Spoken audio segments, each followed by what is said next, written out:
നമുക്കിന്ന് അടിപൊളി ഒരു ബീഫ് ഡ്രൈ റോസ്റ്റ് എങ്ങനെ ഉണ്ടാക്കുന്നതെന്ന് നോക്കിയാലോ.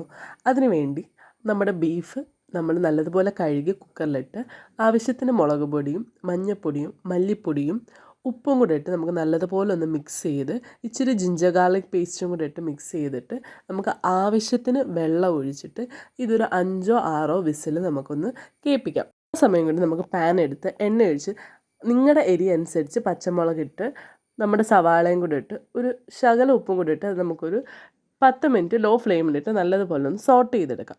ഈ ഉള്ളി നല്ലതുപോലെ വഴണ്ട് വരുമ്പോൾ ആവശ്യത്തിന് മുളക് പൊടി ഇട്ടിട്ട് നമ്മൾ വേവിച്ച് വെച്ചേക്കുന്ന ബീഫ് അതിനകത്തോട്ട് തട്ടിയിടാം. കറിവേപ്പില ഇടാൻ മറക്കണ്ട.